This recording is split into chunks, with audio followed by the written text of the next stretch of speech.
What is up, everybody? It's your boy Phil Shocker, the 96 Hedgehog here with our WWC Week 4 Team Builder. We are going against King Swampy and his Seattle Swampers. If I do sound very low energy and stuff, just know I am very tired. I am getting ready to go to bed. I didn't go to bed till around 4 in the morning, technically this morning. So I've only been up and I've only gotten about 2 to 3 hours worth of sleep. So I'm extremely tired today, so bear in mind with me.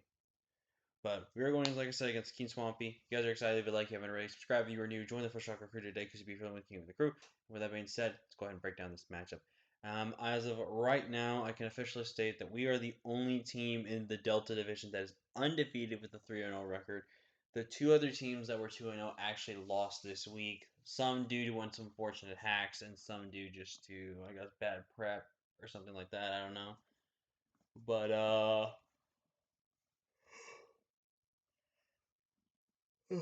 excuse me, I do apologize about my yawns in advance. I feel really good of how we're looking right now. In the quarter start of the season, we have started off really, really good. We are about to approach the halfway point of the season, so things are looking really good for us right now. If we win this game, it could help us secure a 5 or 6 position in the playoffs if we ever to lose our last 4 games. If we win this one. So that's definitely something I'm going to keep trying to win every single game I possibly can. So yeah, but definitely bit of a tough matchup here. I think it's a matchup though. It's a little bit in my favor, but definitely going to respect the matchup as is because I always take respect a matchup, even if I have the matchup in my favor. So looking at Swampy's team, Swampy I believe is unfortunately 1-2, or he's 2-1. I believe he is. Um,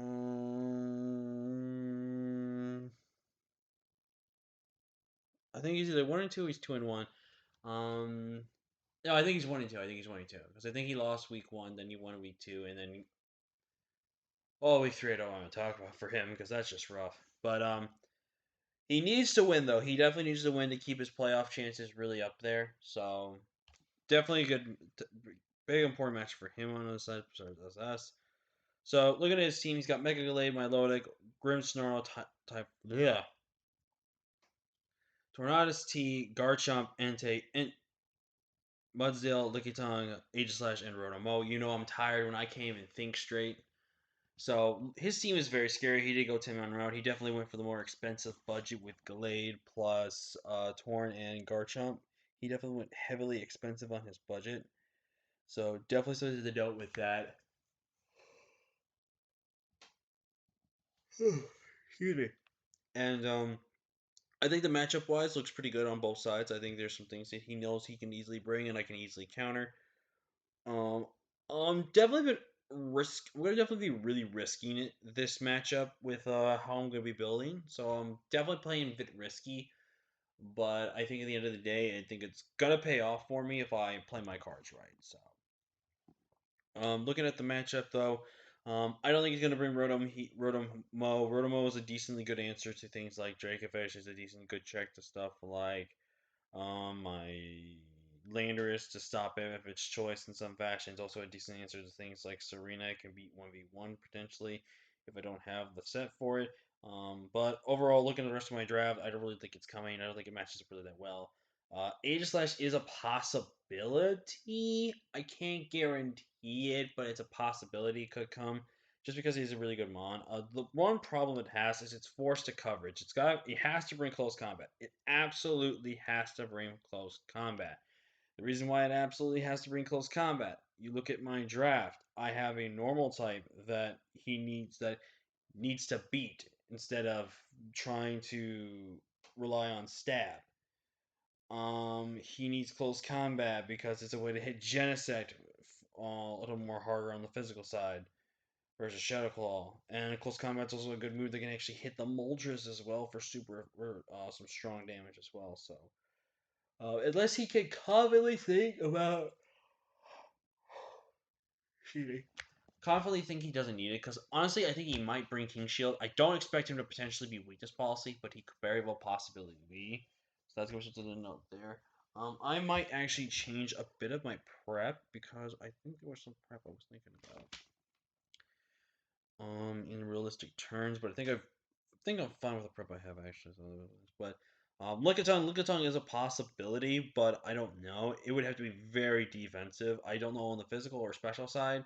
Probably towards the physical side, but again, it's still going to get beat by a couple of things in my draft, so I don't really think it's gonna. If you definitely would be wish, protect, toxic, and then normal move, but then can't really touch a lot of my things. But it's definitely something that could be very annoying for my draft to deal with. Because certain normal types are definitely a bit of a problem. Mudsdale is a very good likely chance that he could easily bring the thing. If he's Assault Vest Mudsdale, it's actually a bit more scarier. But if he's standard Mudsdale, then it's not the worst thing out there, and we can actually beat that better. If he is Assault Vest Mudsdale with 4 attacks, that's definitely going to be a bit of a problem. But I feel like that's going to cripple Mudsdale's usage in this matchup and just force Garchomp to run rocks. His hazard setting is very terrible. He only has two stealth. He has 3 stealth rockers, and only 2 of which are reliable, and both I don't assume are coming to this matchup. He has shown to run rocks on Garchomp though on his offensive sets with it, so definitely something that I got to keep in mind. And his hazard removal is very terrible. He only has 2 defoggers on his team as of right now, so definitely something to note there as well. So but overall, his team very scary. Like I said though, but Mega Lake definitely comes. He's been bringing that every single week. Milotic, I think, has come. I think to every single game, maybe not one, but it's definitely a nuisance. It's definitely a mix between being Marvel scale with pseudo offensive and like Marvel scale with defensive options. Grimmsnarl he brought recently has just brought to his week 3 game with screens and just annoying.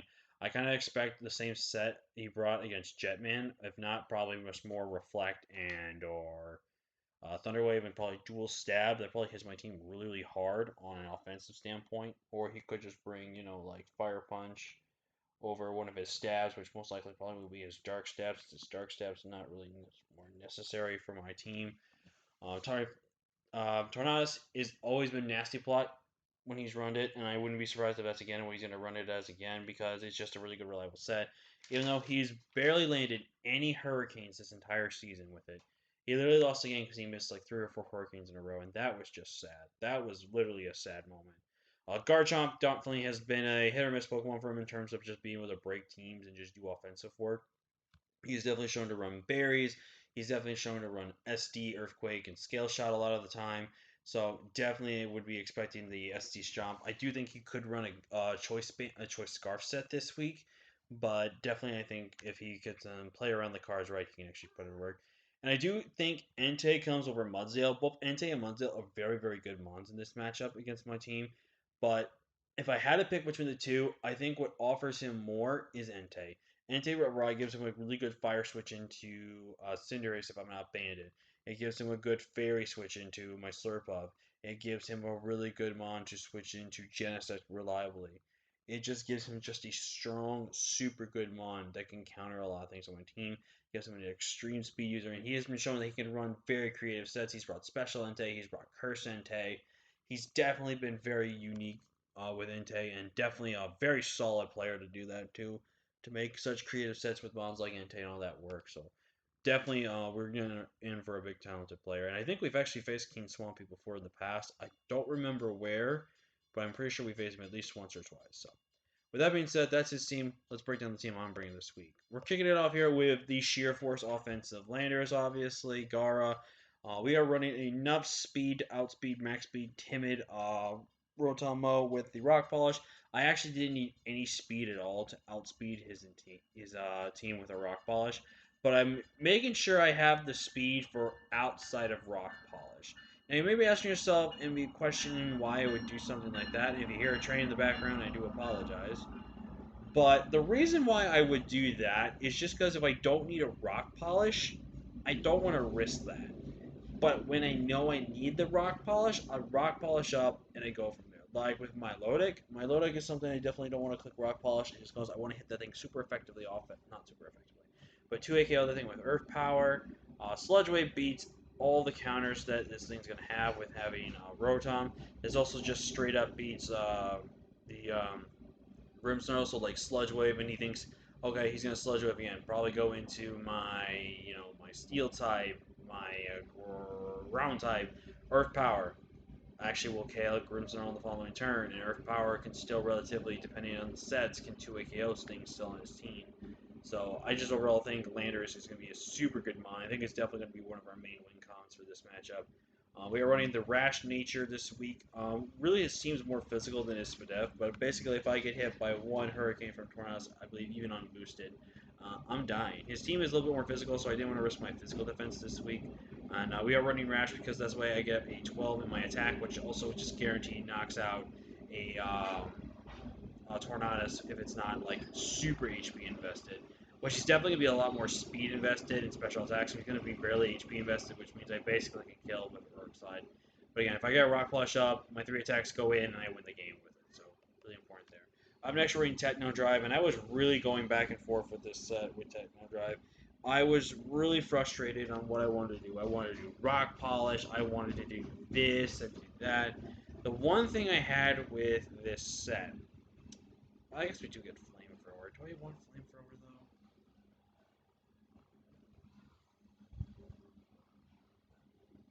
The set I'm struggling here is if I run Bug Buzz or not. Bug Buzz hits everything for neutral damage. It doesn't hit for neutral damage. Actually, let's look at a calc here. Let's look at Genesect here. We're actually gonna do something live on screen here for you guys. So we're going full special. Let's just say Timid here. So Timid versus Melodic. If it's defensive pivot with a Bug Buzz, how much am I doing to this thing? I do. Oh, light screen's up. Light screen's up. Light screen's up. So I am actually stronger hitting this thing with a Thunderbolt if it's full Spadef, but if it's like a max, let's say Bolt set, and it's got like no HP invested, Thunderbolt is stronger. So Flash Cannon I think is. I mean, Bug Buzz would still be good. So what does more damage actually? I'm actually kind of curious about something. Oh, that's also with no special attack investment. So Thunderbolt, yeah, still does more damage. To Grimmsnarl, how much will really? How much will if he screens take from a Bug Buzz? Bug Buzz 2 AKOs, and then Iron Move kills. Guaranteed. Sorry, I was saving my cat from falling. But I feel like the Flash Cannon is so worth it. Versus, though, Mega Gallade.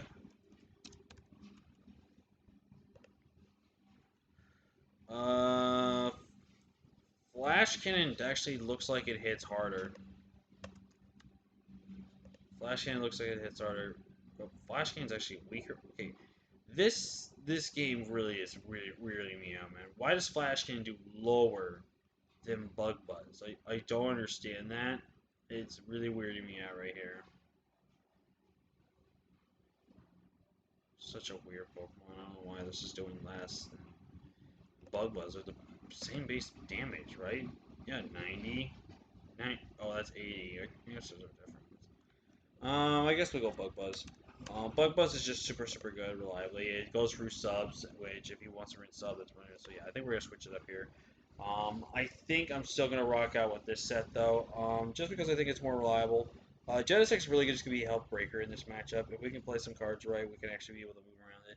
The biggest threats for Genesec is definitely if Torrent comes in, loves a hit, goes for Heat Wave for free. We would have to really try to play our card games. He could, because like I have to know if he's gonna click Heat Wave and still can go for the flying type move for free against my draft. So that's definitely something we have to be careful. So I'm not bringing Zera. And a lot of you may be questioning why the heck I'm not bringing Zera. Yes, Zera can theoretically be able to beat Garchomp and Mudsdale, but I can't beat both of them at the same time. If it was just one ground type, I'd probably be able to handle that and probably be able to build around Zeraora correctly and bring Zeraora to this matchup. But when I looked at the matchup, Zeraora just can't run both Play Rough and Grass Knot and not have anything to use for any type of coverage or offensive. Like if I wanted to run Bulk Up, I'm getting two. I don't really 2 KO Mudsdale unless it's not like super like max HP. Max HP, I don't 2 KO. I can potentially 2 KO, but if I am not max, if he is max HP, I can't 2 KO unless I'm calling mine, and then I can't. So I just think Genesect Zero R just had so much struggles where Genesect literally can just click buttons against my opponent's draft. It gives me a bit of it somewhat bulk and was just really good and just give me an offensive breaker. So definitely think Genesect has a really good. I mean, definitely going special because physical just doesn't really do that much for me. And plus, going special means I don't have to worry about rip skin, which I think is going to be a major thing. Coming back, the MVP of last week, and he's now in the top 5 kill leaders, knocking out Dragapult. Zach, you gotta train that dragon better, man. I mean, I got a dragon right here, and he just uses water attacks. I mean, I don't know. No, yeah, I love you, Zach. You know, it's just a little jab at you, man. But anyways, we'll bring back my boy Munch here, who's definitely going to be one of the main win cons of this matchup. There is nothing that outspeeds this thing. Now, I did do a specific EV creep here with my speed. I equipped this thing to be faster than Tornadus, since Tornadus is going to be built to outspeed my Cinderace. I creeped this thing to where it is now 1 point faster than the creep of his Torn to my Cinderace. Because Cinderace caps out at 370.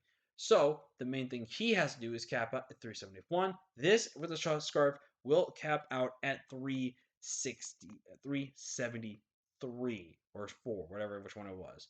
So I theoretically will be faster than Cinderace, be faster than his Tornadus with the Choice Scarf, and this is fast as Mon.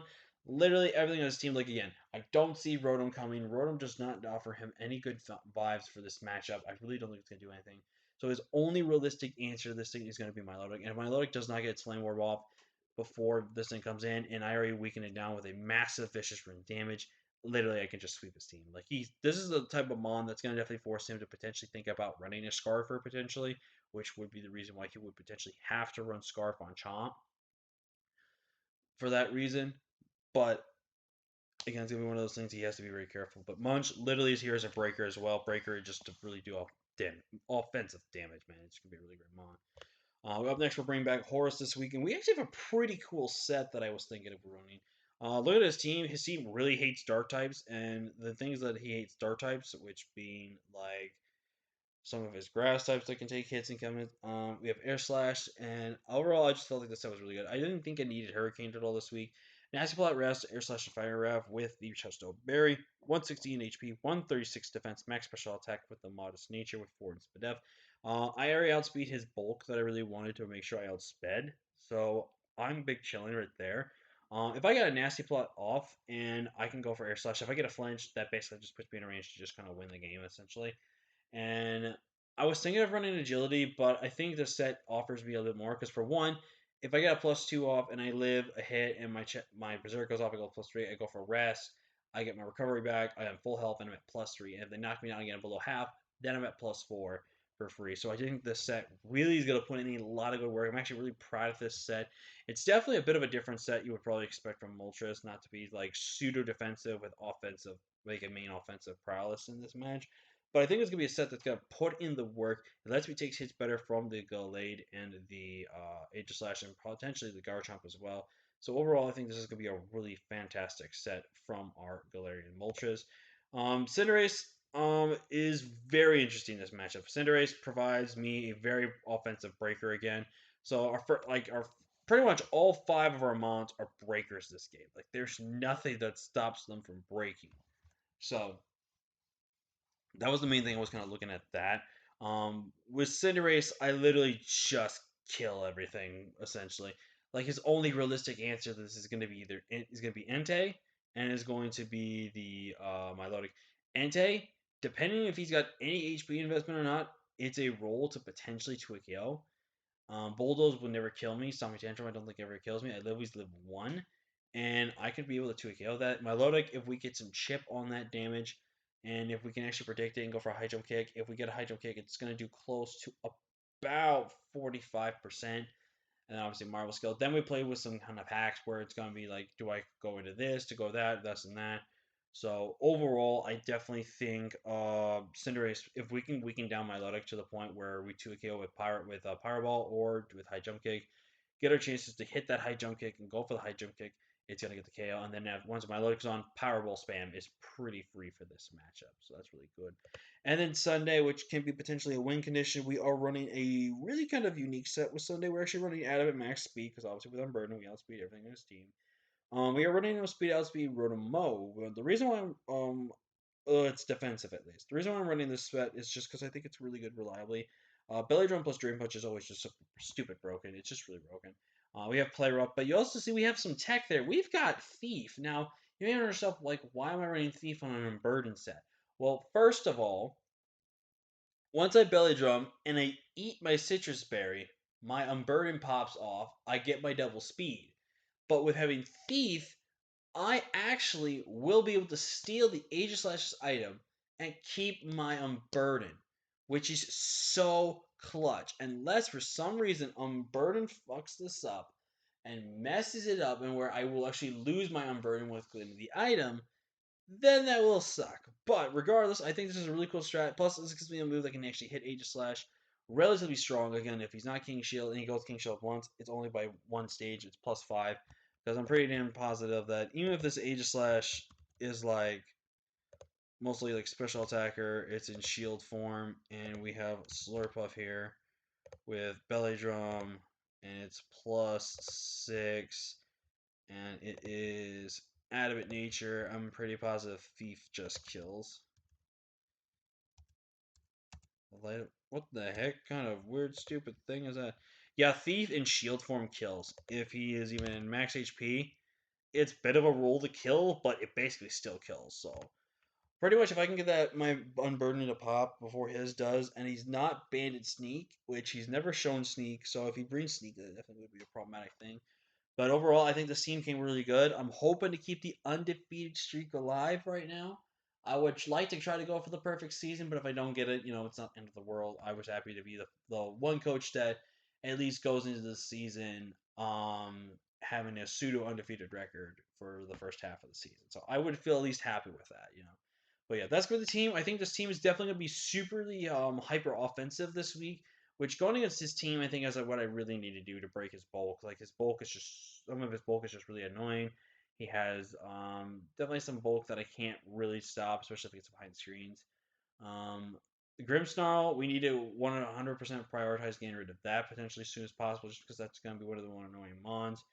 But that's again where we have Slurpuff. That's another reason why we have Horus. There's another reason why we have like Genesect and Scara and everything like that. But yeah, hopefully we can win this match and go 4-0. If we don't, like I said, this is a bit of a weird match. And I know Swampy's definitely gonna try hard because he needs to win. So thank you guys so much for watching. Leave a like if you haven't already subscribed. If you're new, join the Fish Soccer crew today because you'll be feeling with the king of the crew. And with that being said, I will see you guys next time. And until next time, everybody. Peace.